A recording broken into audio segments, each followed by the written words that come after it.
We're going to do a counter and escape from the Texas Cloverleaf. It's a little long, but it's a F position, so you need to have a number of tricks to get out. First of all, if I don't do anything and he sits back and runs it, it's going to hurt. Okay, so first thing is I want to bring my toes together, okay?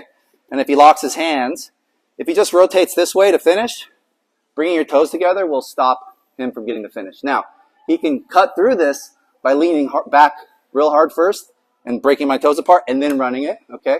So to prevent that, first thing we're going to do is we're going to bring our toes together, and I'm going to scooch in, and I'm going to get a good deep grip behind his head. In the gi, I would just grab his collar, okay? Then we're going to take this hand, and I'm going to run it through the lock and link my hands. And then I'm going to use my hands through the lock here to break his grip, okay?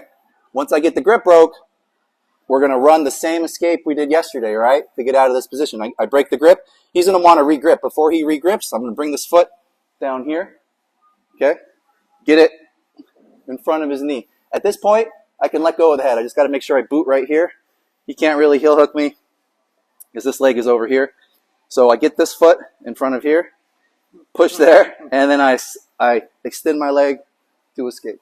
And then I come up, okay? So it's really kind of 3 steps. Crossing your toes to protect against the cloverleaf, okay? All right. So he gets the cloverleaf. We cross our toes to buy ourselves a split second. We reach down to make sure he can't sit all the way back to peel our toes apart, okay? Get a nice, good, deep grip here. You're going to have to do this, pretty quick. This hand's going to come through his hand to lock behind his neck, and then I'm going to use my elbow to break the grip, okay?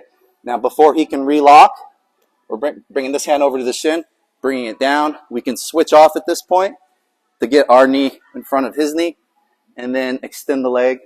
And then just like yesterday, there's a good chance you're going to come up in the single leg X, and that's okay. We'll just run our defense for that from there. Same thing other side. Bing, bang, boom. He rows me back. Gets the old Texas Cloverleaf. Now, this first part, okay? I didn't really explain it in detail. What you're doing is you're going to touch your toes together, and that's going to rotate your shins so the flat part of your shins are now against each other instead of the pointy parts of your shins. If both my feet are facing that way and he runs it, it's going to hurt. If my toes are touching and the flat parts of my shins together and he runs it, it doesn't really hurt. Now, like I said, if he sits back really hard first and spreads my toes apart and then goes back, right? So that's why we touch our toes, and then we come in here and we get his head. All right, so now he can't sit back. And then we bring this hand through the lock, grab the head, use your elbow to break that lock, and then as soon as we get that lock broken, this top hand comes to the shin, brings this leg back. I get it down in front of his leg. I use it to peel the lock open, and then we come over, and then we run our single leg X pass from there. Okay? All good? Whew. Any questions? Let's run it. 1, 2, 3.